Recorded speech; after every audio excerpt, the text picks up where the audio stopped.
in any case, I was wanting to close down my other channel, but I figured I'd just switch it over into something new, you know, and I want y'all to watch a video for all of you patriots out there. Y'all have seen my video about the prophetic vision of the Second American Civil War. And what I want you to watch now is a series of real news clips, kind of like Fedakave 1, 2, 3, or Seventh Vial. You know those guys if you're a Christian or Jew and watching Last Day Prophecy. Well, in any case, I want you to watch this video, and I want you to pray right now. We'll take a few moments. And I want you to open your eyes and ask yourself, am I going to be able to fight against the will of God?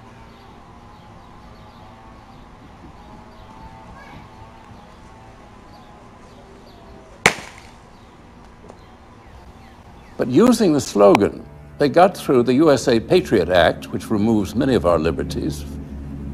Nobody made a sound when we lost habeas corpus, due process of law. And suddenly Bush managed to get rid of it. Where was a voice on television, aside from mine, that spoke out against this? Where are all those noble jurists, those great lawyers, those lovers of liberty? Where the hell were they? They were nowhere. Now we have a totalitarian government. And the totalitarian government wants to watch everybody, total surveillance of everyone. They listen to the telephone conversations. They look at your credit cards. They look where you travel. We are totally policed.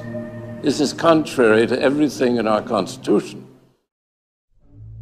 A 2010 Pentagon directive details what critics say is a policy that envisions the Obama administration's potential use of military force against Americans. The directive has non-controversial provisions on support to civilian fire, emergency services, and domestic use of the Army Corps of Engineers. But the Washington Times reports that the troubling aspect of the directive is that it outlines the presidential authority for the use of military arms and forces, including drones, in operations of domestic unrest. I believe it would be constitutional for the government to target and kill any U.S. citizen with a drone or with a shotgun without due process. Nor should any president deploy armed drones over U.S. soil. Okay, well, a troubling new report is now revealing that a secret memo from 2010 outlined the administration's potential use of military force against Americans in the United States of America. A defense source brought this to my attention and was fairly concerned about it. Said, look, this appears to be the latest step in the administration's decision to, at some point, use force against American citizens in the future. There are a lot of people concerned about this, and then you see this memo in connection with the growing militarization of many of the non-security agencies of government. In Connecticut, tens of thousands of residents have failed to comply with a new law that requires gun owners to register all military-style rifles with the state. In response to the Sandy Hook school shooting that resulted in 26 fatalities, Connecticut passed one of the strongest gun control measures in the nation. It's estimated that only 15% of gun owners have applied for assault weapons certificates, meaning the remainder could very soon become Class D felons. Well, I think they're going to have a hard time putting this back in compliance, especially when precedence is already set here in Capitol Hill with our president, who is changing the laws, which he's breaking the federal laws every day with what the stance that he's taking on different legislations, primarily his health care plan. So people look at that and say, well, why should we abide by these laws if the president is breaking these laws? Days after a mass shooting and stabbing spree by a California college student, a number of state lawmakers are pushing to make it more difficult for potential killers to get their hands on a gun. In California, state lawmakers are now considering a bill called Assembly Bill 1014. It would create a first-in-the-nation gun violence restraining order system, similar to the way domestic violence restraining orders are issued. If granted, police could then temporarily seize any firearms the person already owned and add their name to a list of people prohibited from purchasing weapons. Tanks, guns, armor, all tried and tested on the battlefield. Now some of it is here in central Indiana on our streets being used to keep us safe. It's surplus military hardware that's found a new home. Fox 59's Russ McQuaid tonight shows us how some of our local police departments are now armed for war. Surplus U.S. military hardware is coming home from the wars, being assigned to the streets and back roads of central Indiana to keep Hoosiers safe at a time of escalating homeland violence. Once it patrolled Afghanistan. Now it's an armored SWAT vehicle with windshields that can take a direct hit from a .50 caliber weapon, a gun turret up top, and the armor to protect at least a half dozen cops inside. When I first started, we really didn't have the violence that we see today. The weaponry is totally different now than it was in the beginning of my career. Plus, you have a lot of people that are coming out of the military that have the ability and the knowledge to build IEDs and to defeat law enforcement technique. This is Congressman Hank Johnson. Georgia Congressman Hank Johnson is worried about Pentagon spending and small-town cops who have acquired helicopter parts and boats and bayonets and guns they don't need or can't keep track of, and he's ready to write clampdown legislation. We've been reporting about this all along. Police are arming themselves to fight against your average American citizen, conservatives, patriots, and definitely returning military.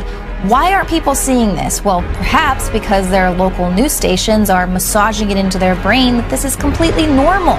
According to the Pennsylvania State Supreme Court, police officers no longer need warrants to search a person's vehicle.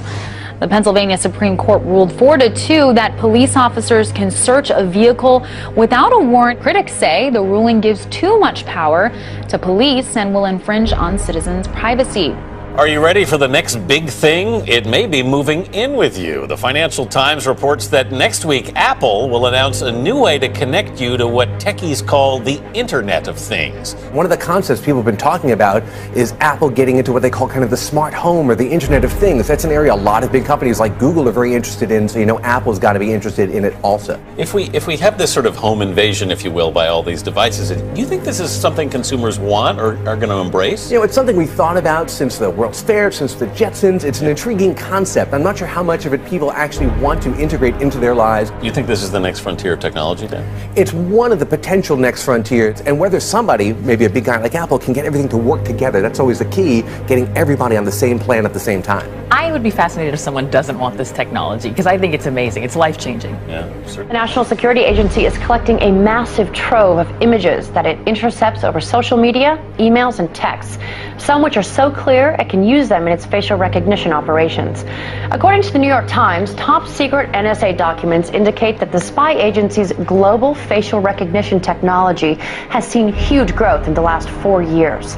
Millions of images are intercepted per day, only adding to the huge database of personal information the government can have on individuals, both American and foreign. Civil liberties advocates worry the program seems to be operating in a legal vacuum. Controversial new curriculum in New York schools still making waves in the education community. Last night, parents, teachers, and students came out to voice their concerns about Common Core. If attendance is any indication of how concerned parents and students are about Common Core standard, then the packed room at Carmel Town Hall said it all. If you look at the way that this has been implemented, it's a complete disaster. Common Core Standard is a new curriculum implemented in schools across the nation. The goal of Common Core is to put students on a level playing field and help prepare them for a global economy. However, many teachers and students say it creates a factory-like environment that stifles individual learning and puts pressure on educators to only teach to the test. And we're creating unneeded anxiety and really using our kids as guinea pigs in a failed experiment. We really need to put the brakes on Common Core. It was the testimony from the kids that had the biggest impact. I love to be creative and express myself, and they're not letting us do this. It's kind of just the same thing over and over again. Well, New York received $700 million from the federal government in exchange for accepting Common Core. 45 states, including New York, have implemented the curriculum in their schools.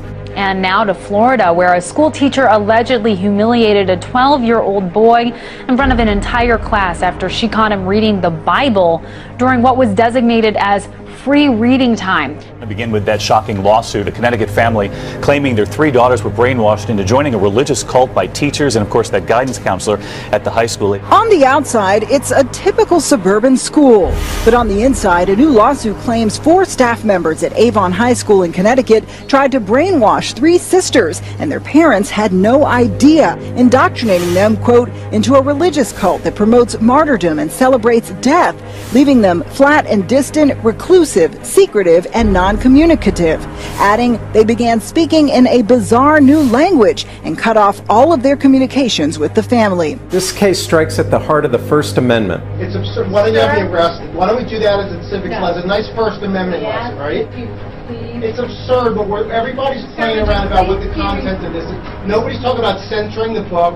Nobody's talking about banning the book or burning the book or anything. Would you please be respectful of the other people? Like you're respectful of my daughter, right, and my children. That you had that you put this book out with the notice. Why don't we read the notice that was put out? Why we ask? Would anyone else like to speak? Because I violated 2-minute rule. Would anyone else like to be recognized? Is somebody in the back? This is ridiculous. And if Gail runs, I'm sorry. Gail runs. Can you state your address?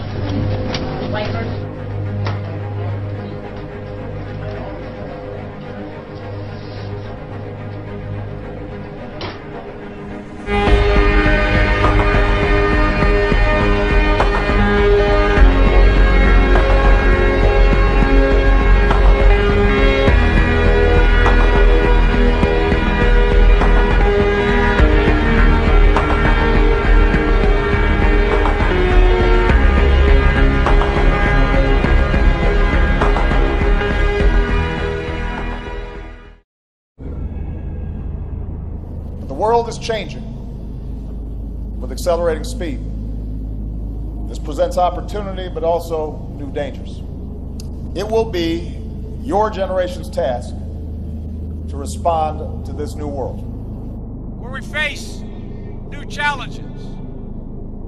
This is the world you are graduating into. To lead in shaping a new world order for the 21st century.